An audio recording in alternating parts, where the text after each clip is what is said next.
One, two, three, hey.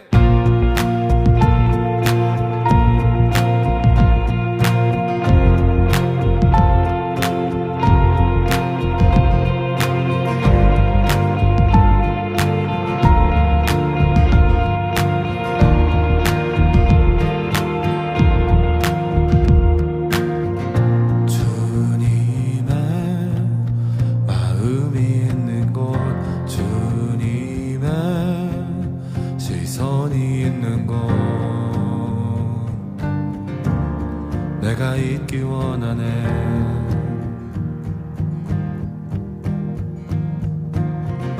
광야에 꽃을 피우시고 사막에 강물을 내시는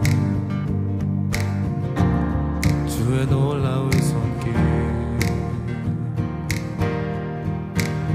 푸른 마르고 지는 날 주의 말씀은 영원하네.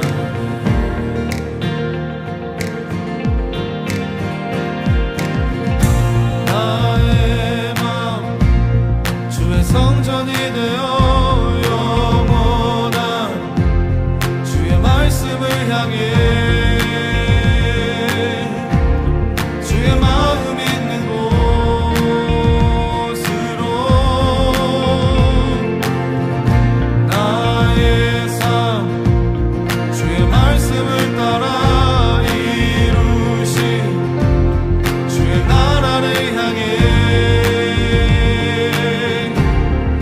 시선 있는 곳, 주님의 마음 있는 곳, 주님의 마음이 있는 곳, 주님의 시선이 있는 곳, 내가 있길 원하네. 푸른 마르고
말라기 3장 8절부터 10절까지 말씀.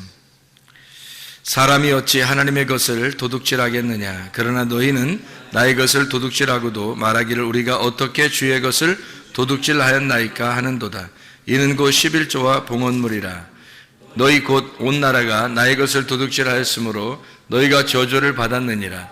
만군의 여호와가 이르노라. 너희의 온전한 11조를 창구에 들여 나의 집에 양식 있게 하고 그것으로 나를 시험하여 내가 하늘 문을 열고 너희에게 복을 쌓을 곳이 없도록 붙지 아니하나 보라.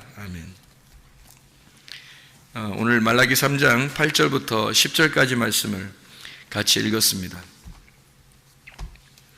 이 말씀은 이제 무엇이냐? 이 말씀을 우리가 잘 이해하지 못하고 성경을 보면 이 말씀이 한낱 헌물과 11조 드리지 않으면 벌을 받겠구나. 그래서 잘 드려서 하나님을 시험해 보고 복 받으려면 헌물과 11조를 잘 드려야 되는구나. 이렇게 생각할 수가 있겠으나 그렇게 생각할 수도 있겠지만 그러나 우리가 좀 성경을 자세히 보면 여기에 두 가지의 이렇게 단어가 나오는데 중요한 두 가지 단어가 나오는데 자세히 보면은 조금 다르게 나와요. 어떻게 한번 봐봐요. 한번 어떻게 보면 말라기 3장 8절을 보면 뭐가 나오냐면 도둑질했는데 뭘 도둑질했는가 봤더니 11조와 봉헌물이라 이렇게 돼 있죠. 11조와 봉헌물을 도둑질했다 그렇게 돼 있어요. 그죠? 그래 놓고서 10절에 보니까 뭐라고 돼 있어요? 만군의 여호와가 이르노라. 너희의 온전한 뭐를 11조를 창구에 들여서 여기엔 봉헌물이 없네요. 그죠? 봉헌물이 없어요. 11조만 잘 들여서 그래서 양식이 있게 하고 하늘 문을 열어서 복을 쌓을 곳이 없도록 붙지 아니하나 보라 이렇게 돼 있어요. 그러니까 여기에서 중요한 단어는 사실은 봉헌물과 11조라고 하는 두 개를 가지고 뭐를 갖다 쌓아놓으라는 거예요? 11조를 쌓아놓으라는 거예요. 그러니까 봉헌물이 있고 11조가 있는데 그 중에서 11조를 쌓아놓으라 그렇게 얘기한 거죠. 그죠?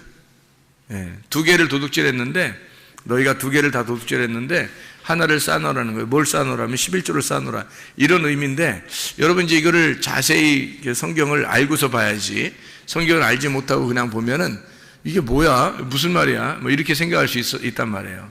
봉헌물은 뭐고 뭐 11조는 뭐야? 쉽게 얘기해서 봉헌물하고 11조를 비교해 줄게요. 어떤 거냐면 이게 레위기 2장 13절에 보면 너희 소제물을 드릴 때 뭐를 빼지 마라?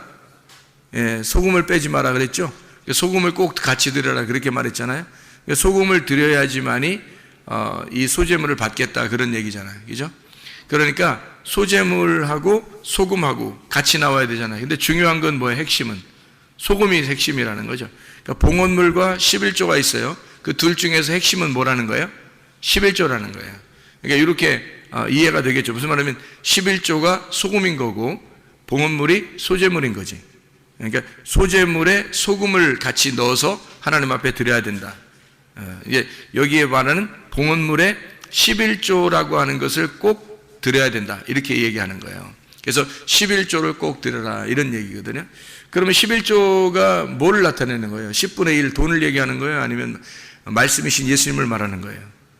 말씀이신 예수님을 말하는 거예요.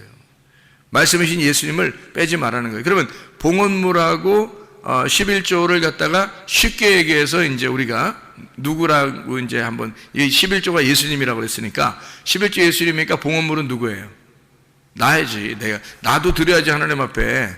나도 드려야 되는데 내 속에 뭐가 빠지면 드리는 게 의미가 없죠. 뭐가 빠지면 예수님이 빠지면. 그래서 11조라고 하는 걸 봉헌물에 11조라고 하는 것이 꼭 창구에 들어와야 된다는 거예요. 그러면 이제 복이 내려온다는 거예요. 그러니까 이게 그 11조라고 하는 거를 뭐라고 얘기한 거냐면 예수님을 얘기한 거예요. 예수님. 봉헌물을 나라는 것을 얘기한 거죠. 그러니까 너도 빠지고 예수님도 빠졌다는 거야. 그런데 너가 중요한 게 아니라 이 중에서는 11조가 굉장히 중요하다는 거예요. 11조가 없으면 봉헌물이 아닌 거지. 11조가 없으면 봉헌물 자체가 안 되는 거예요. 성립이 안 되는 거예요. 그래서 11조를 얘기한 거지. 그게 이제 뭐라는 얘기하면 나라는 것을 하나님 앞에 드려야 되는데 내 속에 그리스도가 있어야 하나님이 받으신다 그 말이에요. 그러면 결국에는 이제 나도 중요하고 속에 있는 예수님도 중요한 거죠, 그죠? 봉헌물도 중요하고 11조도 중요한 거지. 그 중에 핵심은 11조라는 거죠. 소제물도 드려야 하고 그 속에 소금도 들어가야 되니까, 소제물에 소금이 들어가야 되니까 소금이 더 핵심인 거죠. 그러니까 소금이 핵심인데 소금 없이는 이 소제물은 드려봐야 의미 없다는 거예요. 가인이 소금 없이 소제물을 드렸죠, 하나님 앞에. 그때 하나님 안 받잖아요, 가인 거를. 이제 소금이 안 들어갔으니까 안 받는. 제사를 아무리 열심히 드려도 안 된단 말이에요. 성경을 영적으로 이렇게 보고 말씀을 이렇게 좀 깨닫고서 이렇게 보잖아요. 그러면 창세기부터 요한계시록까지 엉뚱한 얘기하는 거 아니에요. 사람들 11조 안 내면 저주를 받는다, 무슨 헌금을 이렇게 해야 된다, 저렇게 해야 된다, 요즘은 드리라, 드리지 마라, 별 얘기를 다 하는 거예요. 근데 그런 얘기가 아니죠, 사실은. 여기에 있는 것은 네 안에 그리스도를 드려야 된다, 그런 얘기예요. 봉헌물에 11조가 꼭 필요한 거다. 하나님 앞에 그거 가져와라, 그거예요. 아니, 예수님이 있는 사람이 그냥 그냥 하나님 앞에 그냥 교회는 맘대로 그냥 자기 맘대로 다니고 이러겠어요? 생각해 보세요. 그리스도가 속에 있는 사람은 교회가 자기예요. 그리스도가 교회라고. 그리스도가 교회고 교회가 그리스도예요, 그 사람은. 그러니까 자기의 삶이 오직 그리스도 중심으로 사는 거죠. 그러니까 자기 삶이 전체가 이렇게 있다면, 봉헌물이라면, 삶으로 하나님 앞에 예배를 드린다면 그 중에 교회가 11조인 거죠. 그러니까 교회가 굉장히 중심인 거예요. 자기의 삶이 언제나 생각이 다 교회로 집중되는 거죠. 왜냐하면 자기의 삶이 전체가 봉헌물이니까. 그렇죠? 자기의 삶이 다 봉헌물인데 그 안에 교회라고 하는 것이 핵심이다, 그렇게 되는 거죠. 이것이 이제 그 창세기 2장 7절에 보면 뭐예요? 흙에다가 뭐가 들어왔어? 생기가 들어왔어요. 그러니까 흙이 중요해, 생기가 중요해요? 둘 다 중요해요. 둘 다 중요한데 어떤 게 더 핵심이에요? 생기가 더 핵심이죠. 그게 생명인 거예요. 그러니까 흙도 중요한 거예요. 왜? 생기 혼자 떠돌아다니면 그냥 영이 혼자 떠돌아다니는 거지 그건 사람이 아니잖아요. 그냥 영이지. 영이 혼자 돌아다니는 거잖아. 그러니까 흙이 반드시 필요해요. 흙이 필요한데 흙은 근데 생명이 없잖아, 그죠? 생기가 생명이 있단 말이야. 그래서 생기가 없는 흙은 의미가 없는 거지. 그러니까 흙이 나고 속에 생기가 말씀이신 예수님이죠. 나는 사실 살아있는 게 아니죠. 생기라는 말씀이신 예수님이 내 안에 들어올 때 내 몸이 오히려 살아난 거죠. 살아있는 거지. 그러니까 나 자신이 하나님 앞엔 봉헌물이에요. 그런데 나라는 봉헌물이 예수 그리스도라는 11조가 내 속에 없으면 나라는 봉헌물을 하나님 안 받는 거죠. 생명이 없으니까 나라는 흙덩어리를 뭐하러 받아요? 살아있어야 받는 거지. 그래서 생기가 들어오면, 흙에다가 생기가 들어오면 이 생기를 가지고 있는 살아있는 홀이 되는 거예요. 하나님의 그 제사장, 하나님의 제사장이 돼서 에덴 동산을 지키는 자가 되는 거죠. 에덴 동산을 농사하는 자가 돼요. 예배하는 자가 되는 거예요. 그게 창세기 2장 7절에 말하는, 창세기 2장 5절에 농사할 자를 만들어 아바드 한다 그랬죠. 2장 7절에 흙에 생기를 불어넣어서 만들고 그 다음에 생기가 들어간 다음에 에덴 동산이 만들어지잖아요. 에덴 동산이라는 건 그 이후에 만들어지는 거예요. 그래서 거기에 예배를 드리는 장소, 이게 성전이에요. 에덴 동산이 성전이라고. 거기에 예배를 드리는 사람을 만들었어요. 뭐가? 11조가 들어온 봉헌물을 통해서. 그래야 하나님 받으시는 거지, 그죠? 나라는 흙덩어리에다가 생기가 들어온 거죠. 소제물에 소금이 들어온 거고 어린 양의 피가 있는 거죠. 그게 생기예요. 그거가 있어야 살아있는 혼이고 그게 예배를 드리는 자란 말이죠. 그게 제사장이라는 거예요. 그러니까 성경이라는 건 전체적으로 이렇게 파악되지 않으면 성경을 보기가 힘든 거예요. 그러니까 거기 단어가 이렇게 나오면 그 단어만에 막 집중한단 말이에요, 사람들이. 그러니까 단어에 집중하지 말라는 뜻이 아니에요.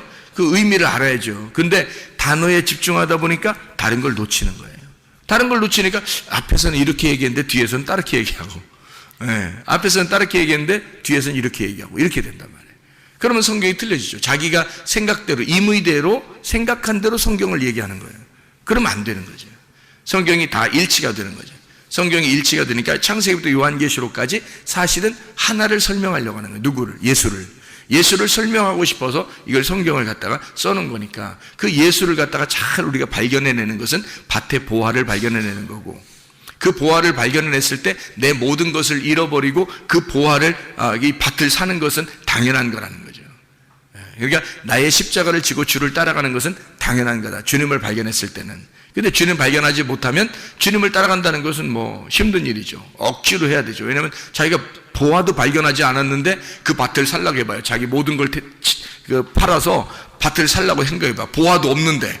그러면 이제 어려운 거예요. 근데 보화를 발견하면은 자기 재산을 다 팔아서 밭을 사는데 행복한 거야. 기쁜 거예요. 왜냐면 보화를 발견했으니까.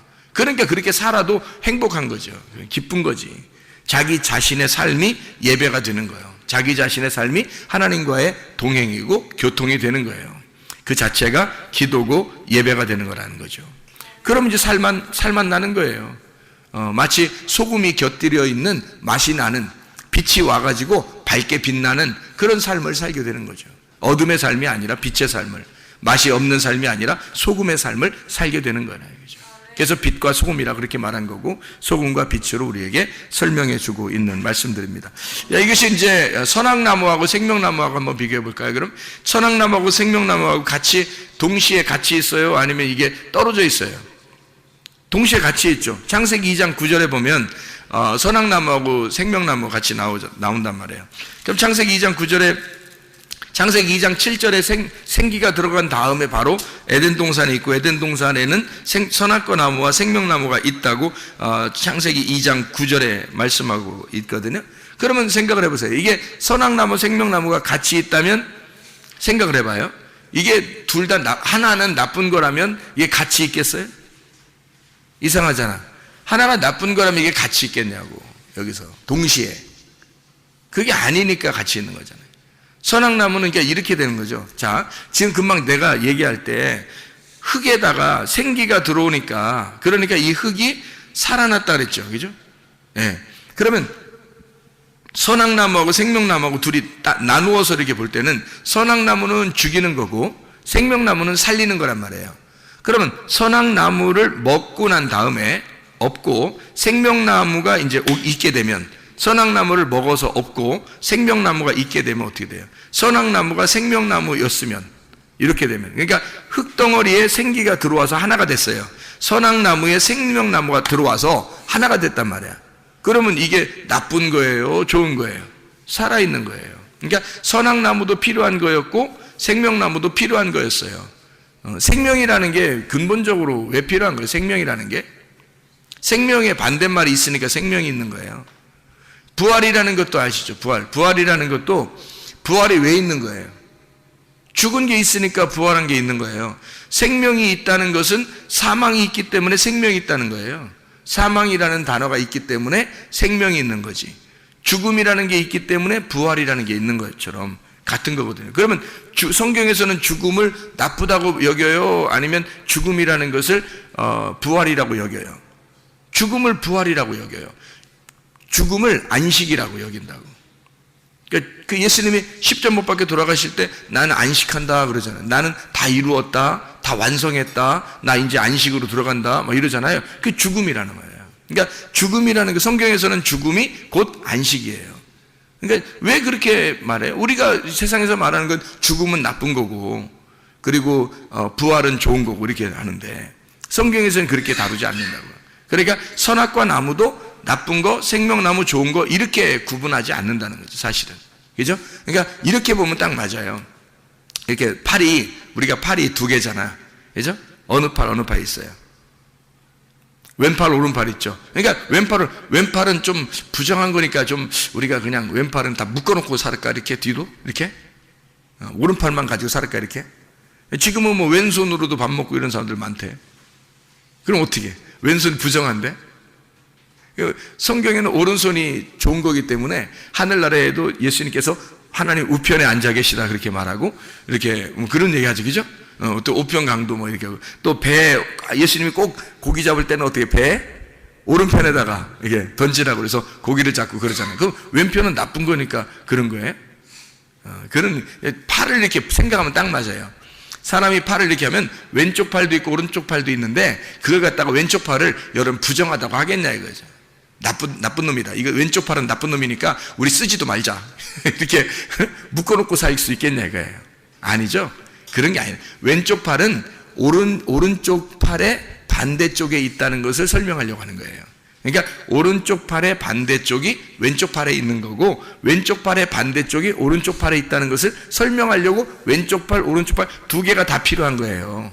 이렇게 두 팔이 필요한 거야. 팔을 왜 두 팔 벌려 이렇게 쌍수를 들어 환영하고 왜 두 팔을 벌려 이렇게 환영하고 그래요? 이 두 팔이 있어야 된다는 거지. 이게 선악나무 생명나무예요.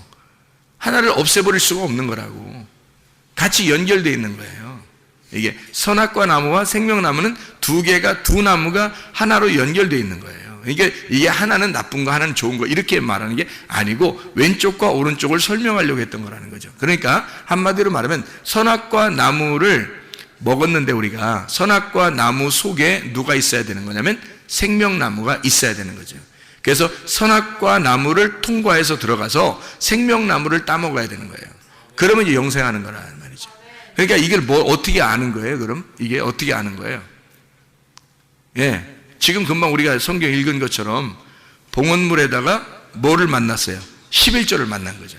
봉헌물이 11조를 만난 거야. 자, 나라는 흙이 속에 뭘 만났어? 생기를 만난 거죠. 이해가 되겠죠? 소재물에 소금을 만난 거야. 자, 선악과 나무가 생명나무를 만난 거예요. 그렇죠? 그러니까 선악나무를 우리는 이제 무조건 나쁘다고 일단 봐, 사람들이. 그렇게 본다고 하는 건 왜 이제 그렇게 보는 걸 좀 조심해야 되냐면, 그렇게 선악나무를 무조건 나쁘게만 보잖아요, 여러분. 그러면요, 여러분이 벌써 선악과 나무가 된 거예요. 아니, 선악나무를 무조건 나쁘게 보면 어떻게 선악으로 본 거죠. 선악과 무조건 나쁘다 했으니까 좋은 게 어디 있다는 거지, 생명나무가. 그죠? 좋은 게 어디 있다는 거야. 그러니까 선악은 나쁘다 그랬으니까 여러분은 뭘로 본 거냐면 선악으로 책을 본 거란 말이에요. 성경책을. 선악으로 본 거란 말이죠. 이 세상은 다 선악으로 보게 돼 있어요. 뭐 영화를 봐도 그렇고 생활하는 것도 그렇고 직장에서도 학교에서도 뭐 하여튼 이 세상은 모두 다 선악으로 보게 돼 있어요. 선악으로, 성경에서 선악나무를 먹지 마라는 말은 무슨 말을 하겠어요? 선악으로부터는 먹지 마라, 그 말이거든요. 선악으로부터는 먹지 마라. 그러면 선악으로 먹는 게 뭐예요? 세상이에요. 그래서 우리는 세상하고 친구되지 말라는 게, 세상으로 친구되지 말라는 게, 우리가 여러분 그럼 나가면 친구 하나도 없어? 하긴 뭐 교회 열심히 다니면요, 친구들, 세상 친구도 별로 없어져. 교회 열심히 다니면. 그럼 우리가 교회 다니면서 세상으로 나가서 뭐 이렇게 직장에서 만날 수도 있고 학교에서도 만날 수도 있고 또 뭐 떡볶이집에서도 만날 수도 있고 막 이러잖아요. 그러면 그건 우리가 뭐 세상 친구 아닌가? 우리도 나가서 세상에서 만나면 세상 친구죠. 그죠? 교회 안에 있는 사람들도 나가서 우리 교회에서 만났는데 이러면서 밖에서 친구 될 수 있잖아요. 그죠? 다. 그러니까 세상 친구 만나지 말라는 것은 세상 친구를 다 끊어버려라, 어떤 이런 의미겠어요? 그런 의미가 아니죠. 세상 친구를 어떻게 하지 말라는 얘기예요. 왜 친구를 사귀지 말라는 얘기야? 선악으로, 세상과 교회를 떨어뜨려서 선악으로 만나지 말라는 얘기예요. 선악으로 만나지 말라. 그러니까 세상 친구를 사귀지 말라는 거죠. 그게 다 끊어버리라, 뭐 세상 친구 한 명도 없어야 돼 너는, 이런 얘기가 아니라 세상이라고 하는 선악으로 판별이 되는, 선악으로 구분하는 세상하고 너는 안 떨어져 있어야 된다. 그래서는 안 된다. 선악으로는 먹지 말아야 된다. 그런 얘기가 되겠죠. 그러니까 선악나무를 먹어서는 안 되는 거죠. 뭘 먹어서? 이 선악나무를 아예 생명으로 보게 되면 선악나무를 안 먹게 되죠. 생명으로 먹게 되죠. 그죠? 예. 선악을 먹었으니까 사람이 율법을 알게 되고, 율법을 아니까 죄라는 걸 깨닫게 되고, 죄라는 걸 깨닫게 되면 주님의 은혜를 구하게 되고, 주님의 은혜를 구하니까 생명나무 대신 예수님이 오시는 거죠. 그래서 우리가 그분을 먹고 구원받는 건데, 선악나무 자체가 생명나무라는 것을 우리는 알지도 못하는 때에 이런 일들이 벌어졌다고요. 이런 일들이. 그러니까 아담과 하와가 우리가 지금 시대도 아닌데 아냐고요. 모르잖아요. 우리도 모르는 사이에 그런 일이 벌어졌다고요. 그러면 그거는 이렇게 성경을, 그런 일이 벌어지고 이거 성경책에 써놓은 것은 여기서 성경책에 뭘 가르쳐 주려고 한 것이지, 세상에 그걸 갖다가 어떤 건 선악나무야, 어떤 건 생명나무야, 그거를 구분해서 설명하려고 했겠어요?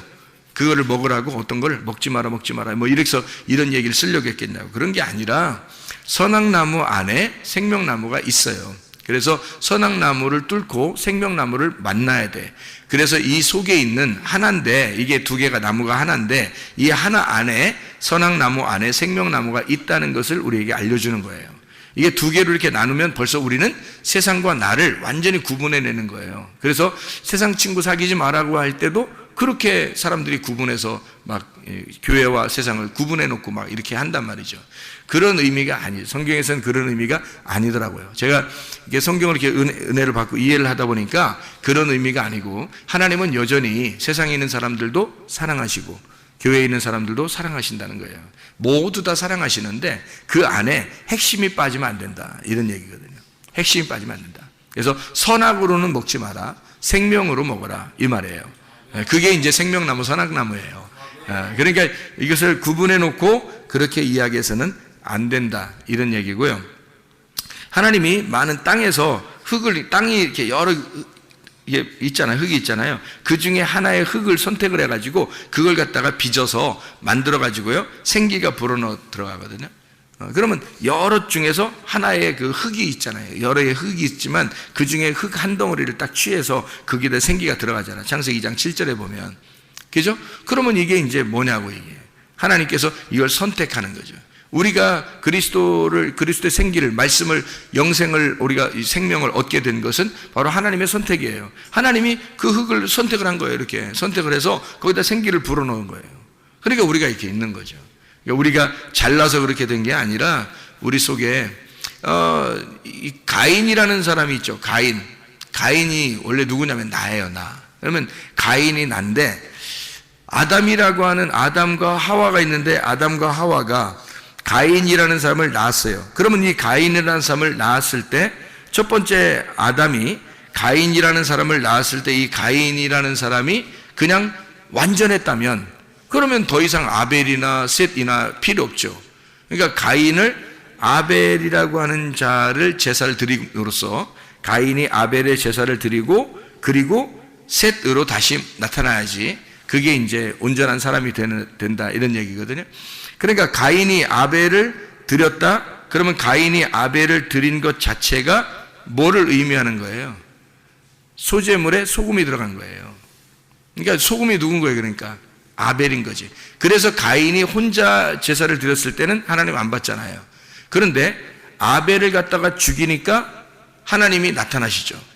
아벨하고 이렇게 가인이 아벨을 갖다 드리니까 막 드린 거라기보다도 이게 죽인 거죠. 들에 나가서 죽였는데, 근데 그게 이제 아벨의 피가 그 땅에 쏟아졌어요. 그 모습이 다 누구의 모습이에요? 하나님의 아들의 모습이거든요. 하나님의 아들로 이 땅에 가인을 위해서 하나님의 아들이라는 아벨이 이 땅에 내려와서 그가 수증기처럼, 수증기처럼 이렇게 호흡이 날아가면, 그러면 셋이라는 하나님의 이름을 받게 된다는 얘기예요. 이렇게 가인과 아벨과 셋을 통해서 이렇게 연결되는 내용이죠. 그러니까 소제물에 소금이 필요한 것처럼 그런 말씀이에요.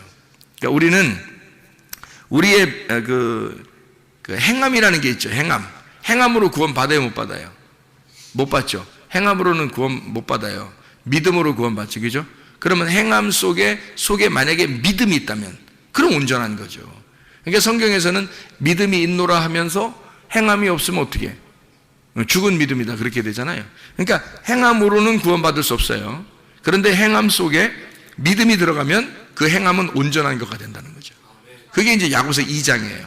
그러니까 야고보서 2장은 실천하는 믿음이잖아요. 그러니까 믿음이 있는데 이것을 행함으로 실천하지 않으면 그러면 의미가 없는 믿음이 되는 거예요.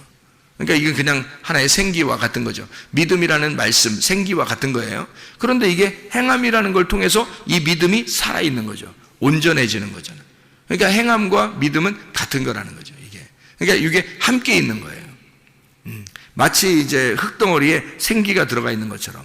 그냥 흙덩어리 자체로서는 구원받을 수 없죠. 행위 자체로서는 구원받을 수 없어요. 그런데 그 속에 믿음이 들어가면 온전해진 믿음이 된다.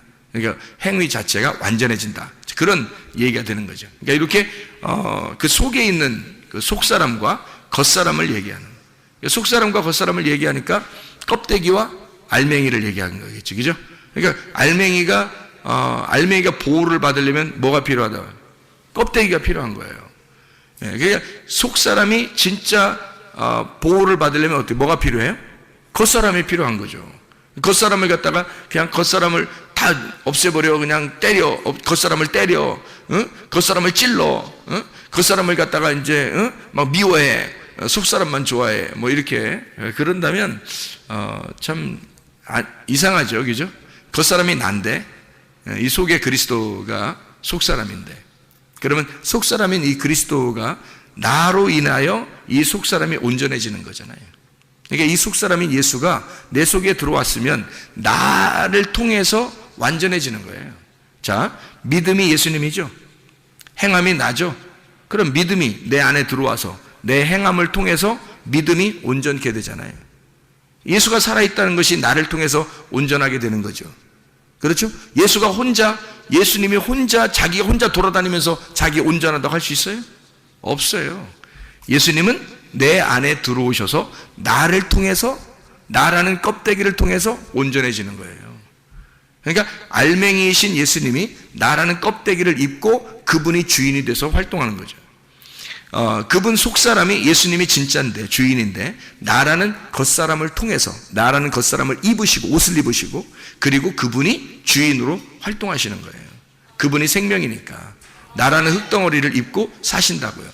그러니까 여러분 속에 그리스도가 들어오면 여러분이라는 겉사람과 예수라고 하는 속사람이 하나가 되는 거예요. 근데 겉사람은 어떻게 돼요? 늘 후패해져요. 부패해져 간다고요. 그러니까 점점점 늙죠. 우리가 아무리 젊은이처럼 막 하려고 해도, 노력해도 늙어가요. 늙어간다고, 점점점. 그러니까 이 겉사람은 자꾸 늙어가는 거예요. 근데 속사람은 날로 새로워지는 거죠. 그러면 겉사람은 날로 이렇게 늙어가니까 나쁜 놈이에요? 그런 얘기가 아니죠, 그죠? 이게 속사람이 중요하다는 얘기지 겉사람이 나쁜 놈이라는 얘기는 아니잖아요. 그러니까 우리 자체를, 우리를 통해서 사실은 그 알맹이가 우리를 통해서 이게 드러나는 거예요. 나타나는 거라고. 이게 온전해지는 거예요. 우리는 그리스도를 이렇게 보호하는 거예요. 이 껍질로 보호하는 거예요. 그래서 어느 날 내 껍질이 불에 탈 때, 이 껍질이 벗겨지는 날, 그날이 언제예요? 내가 죽는 날이에요. 내가 죽는 날이 껍질이 벗겨지는 날이죠. 그럼 알맹이만 나오잖아요. 그 알맹이 뭐였어요? 속사람이었어요. 내 속에 진짜인 영, 하나님 아들이었단 말이에요. 그분이 하늘나라의 주인이죠. 그러니까 내가 가는 게 아니라 하나님의 아들 예수가 가는 거예요. 그러니까 온전히 가면은 새 이름을 다 받잖아요. 그죠? 새 이름을 다 받아. 각자 새 이름을 다 받으니까 이름이 다 틀릴 것 같아? 아니에요. 다 예수가 되는 거죠. 하나님의 아들이 되는 거지. 그렇죠? 그렇게 하나님의 아들 예수로 되고 싶어요? 아니면 여러분 이름 가지고 그대로 가고 싶어요? 부모님이 주신 이름이라고 귀중하다고 그거 가지고 그냥 가고 싶어요? 안 되지. 하나님의 아들이라는 예수의 이름을 우리가 받아야 된다고요. 그 새 이름을 받고 우리가 가는 거예요. 그분이 진짜인 나였으니까. 이제 나는 없어졌으니까. 나는 죽었고 그분이 나니까. 그러니까 그분의 삶을 살아간다면, 그러면 나의 삶이라고 하는 건 그분의 삶으로 다 모든 것이 바뀌어가는 거죠. 그렇게 바뀌어가는 삶이, 그렇게 바뀌어져 가는 과정이 애굽 광야 가나안인 거예요.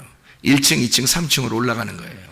점점점 깨달아가는 거예요. 이렇게 하나님의 아들을 점점 깨달아가서 열매를 맺는 거예요. 가나안 땅 들어가서. 그러니까 껍질이 이렇게 조금씩 벗겨지는 거죠. 껍질이 점점점 벗겨지면서 속에 있는 씨가 나오는 거예요.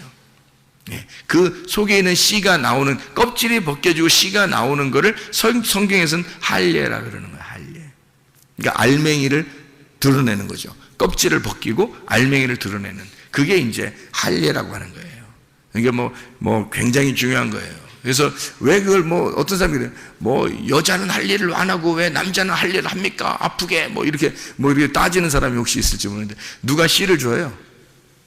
남자가 주기 때문에 그런 거예요. 하늘의 아들, 그 하나님의 아들 예수가 그분만의 씨를 가지고 있거든요. 하늘의 씨를. 그래서 그분이 이 땅에 벗겨지셔서 내려오지 않으면 씨를 못 받아요, 우리가. 그래서 그분이 알맹이라고 하는 것을, 씨를 전달해 주기 위해서 내려오셨기 때문에 남자만 주는 거예요. 남자만 할례를 받으라는 거예요. 남자만. 왜냐하면 여자는 받는 거지 씨를 주는 자가 아니잖아. 여자는 그 알맹이가 아니에요. 껍질이지. 그러니까 껍질 속에 알맹이가 들어가는 거예요. 이렇게. 그래서 하늘에 있는 아들이 내 속에 들어오는 거라고. 그게 생기가 흙덩어리에 들어오는 거라는 거예요. 이렇게. 그래서 알맹이가 껍질을 입는 거예요. 그게 남자가 여자를 만나는 겁니다. 그날이 여자를 아는 날이죠. 신랑이 신부를 만나는 날이란 말이에요. 그게 얼마나 귀한 얘기인지 모르죠. 이게 비밀스러운 거죠. 그러니까 성경의 에베소 5장에 보면 신랑과 신부, 남자와 여자, 남편과 아내, 그리스도와 교회, 이것이 뭐라고? 비밀이라 그렇게 말하잖아요. 그죠? 신비하다 이런 얘기하죠. 놀라워요. 그러니까 신비한 거예요, 이게 성경이.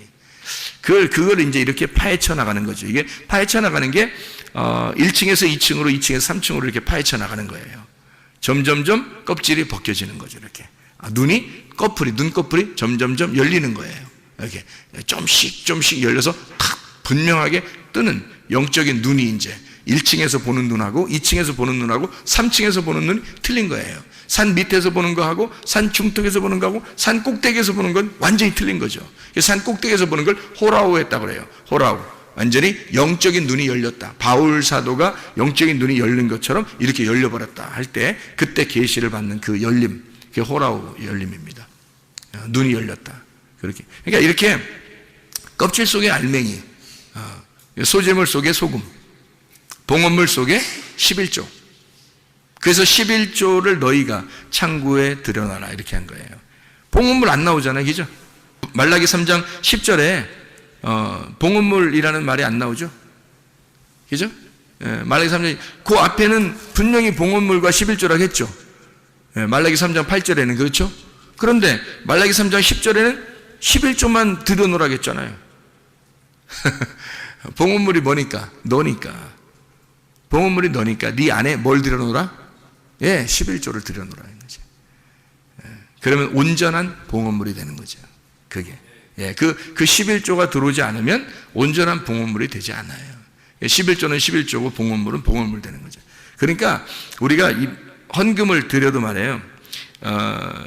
말씀이 육체로 오셨죠. 말씀이 육체로 오신 예수님이잖아요. 그러면 육체를 어떻게? 육체를 십자가에 매달아 죽으면 말씀이 남죠. 그러니까 육체라고 하는 물질을 하나님 앞에 드리면 그러면 말씀이라는 성령이 남는단 말이에요. 그게 진짜라는 거지. 그렇죠? 그러니까 말씀이 육체를 입고 내려오는 게 하나님의 아들이 육체를 입고 내려오는 거가 먼저고, 먼저 내려오면 그것이 여기서 이제 껍질을 까야죠. 그래서 육체라고 하는 것을 십자가에 매달아 죽이면 말씀이라는 것이 남는 거예요. 그러니까 이걸 껍질을 까면 물질을 하나님 앞에 이렇게 십자가에 매달아 드리면 물질을 우리 자신을 십자가에 매달아 들어요. 그럼 뭐만 남느냐면 이게 십자가에 부활하신 예수만 남는 거예요. 그러면 그게 11조란 말이에요. 그 온전한 11조가 예수, 부활하신 예수님이라고. 그분을 가져오라는 거예요. 자기 아들을 좀 가져오라는 거예요. 그게 11조예요. 그러니까 진짜 여러분이 하나님의 아들을 만나지 못하면 예배는 안 되는 거죠. 11조가 없는 거죠. 11조 없는 봉헌물이 되는 거예요. 그러면 한마디로 말하면 흙덩어리만 앉아있는 거예요.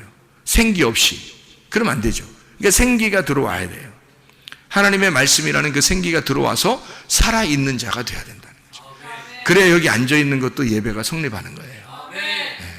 그런 얘기들을 이게 하고 있는 내용들이에요. 성경에서는. 이게 다 이게 들어보면 어떻게 해요? 일치가 되죠, 이렇게. 성경이라는 게, 이게 이렇게, 이래서 이때는 이렇게 얘기하고, 이때 이렇게 얘기했구나. 이 일치가 되는구나. 그게 복음인 거죠. 이게 일치가 안 되면 진리가 아닌 거예요.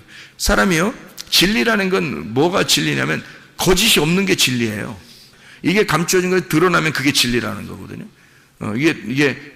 알레테이아라는 게 란다노, 하고 란다노예요. 란다노가 감춰진 거고 가 감춰지지 않았다는 얘기거든요. 감춰진 것이 벗어졌다는 얘기야.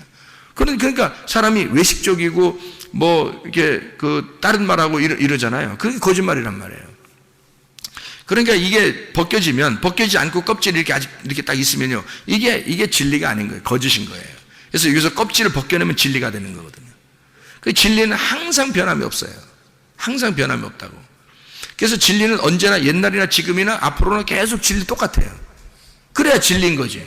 그래서 성경의 진리라고 하는 것은 뭘 진리라고 하는 거면, 그러면 야 너 진실하게 얘기해봐. 물론 그것도 진리죠. 야 너 거짓말 하지 마. 너 진실하게 얘기해봐. 그것도 진리겠지만 성경에서 말하는 진리는 옛날 창조 때나 예수님 시대 때나 지금의 시대나 앞으로 이제 주님 재림하실 때까지도 모든 여기에 있는 말씀이 일치가 된다는 거죠. 그걸 진리라고 하는 거예요. 예수 그리스도가 오셔서 이 말씀을 벗겨낸 껍질을 벗겨서 뚜껑을 열어놔 이 계시로 이것이 이제 열렸단 말이에요. 비밀이 사라졌단 말이에요. 감추어진 것이 없어진 거예요. 그것이 그때나 지금이나 똑같은 말씀이 돼야 된다는 거죠. 이게 같은 말씀이 돼야 된다는 거예요. 그거를 진리라고 그래요. 자, 우리가 이것을 여기 있는 걸 컵이라고 그러잖아요. 여기 지금 컵 있잖아요. 컵이 있는데 컵을 갖다가 이게 100년 후에도 컵이라고 해야 되고 10년 후에도 컵이라고 해야 1000년 후에도 컵이라고 해야 되겠죠. 그죠? 그래야 진리인 거지. 이걸 갖다가 뭐 지금은 컵이라고 했는데 100년 후에는 뭐 책상이라고 그러고 뭐 1000년 후에는 무슨 뭐 의자라고 그러고 뭐 이러면 안 되잖아요. 그러면 진리가 아닌 거죠. 무슨 말인지 알겠죠? 성경이라고 하는 게 창세기부터 요한계시록까지 이게 일치가 돼야 된다는 거죠. 그거를 이제 깨달게 되면 아하 이 열린 거구나 이렇게 되는 거죠. 그게 이제 깨달으면 그게 열리면 그 눈이 열리면 이제 이게 보이는 거예요. 보이기 시작하는 거예요. 이 성경이 감추어진 것이 여는 거죠. 아 말씀이 이렇게 되었구나 그렇게 알게 된. 그러니까 진리를 얘기하면은 그 진리는 항상 진짜기 때문에요. 이것은 하나님이 보호합니다. 하나님이 그거를 지켜야 해요. 보호하시고 지켜낸단 말이에요. 왜냐하면 그것마저도 하나님의 보호를 받지 못하고 음부의 권세가 이겨버리면요, 이 진리가 파괴되면 이 땅에서는 희망이 없어요. 하나님의 빛이 파괴가 될 수 있나요? 하나님의 교회가 파괴될 수 있나요? 하나님의 진리가 파괴될 수 있나요? 그럴 수 없습니다. 하나님은 그 진리를 지키는 거예요. 그 빛을 지키는 거라고 하나님이요. 그래서 우리에게 복음을 먼저 주시고 그 복음 준 그 사람을 하나님이 보호하신단 말이에요. 그게. 그러니까 여러분 속에도 여러분이 그냥 하나님 나 뭐 동행해 주세요 뭐 그렇게 안 해도 돼요. 진리의 말씀이 여러분 속에 들어오면 그 복음이 그리스도의 복음이 여러분 속에 들어오면 하나님은 여러분과 동행하십니다. 반드시. 그러니까 주님과 동행하다가 주님 만나시기를 바랍니다. 하나님 아버지 사랑과 은혜를 감사합니다. 아버지 하나님 우리의 속에 11조 되신 예수 그리스도를 간직하고 그 예수 그리스도의 그 비밀이 우리 속에서 드러나 하나님 주님과 동행하다가 주님 만나게 도와 주시옵소서. 예수 그리스도 존귀하신 이름 받들어 기도 올리옵나이다. 아멘.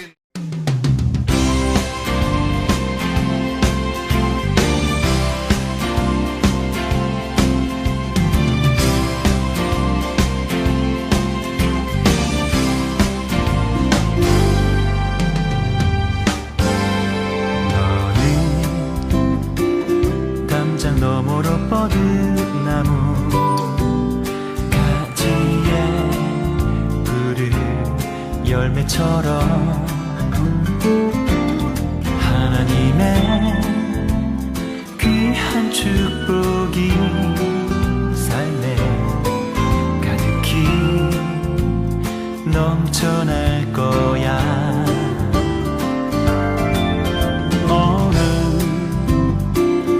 어떤 시련이 와도 능히 이겨낸 강한 발이 있어. 전능하신 하나님께서 너와 언제나 함께 하시니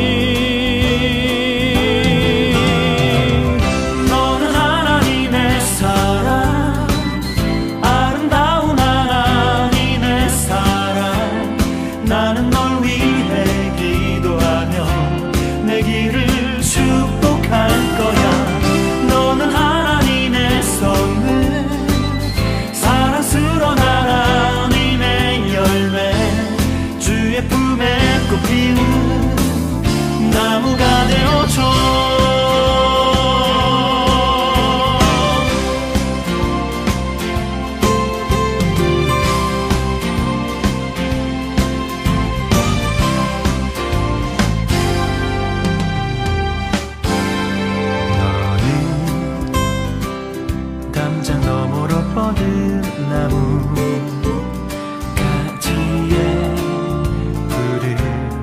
열매처럼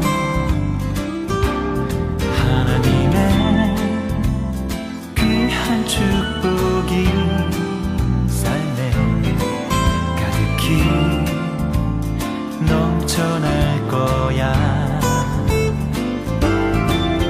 너는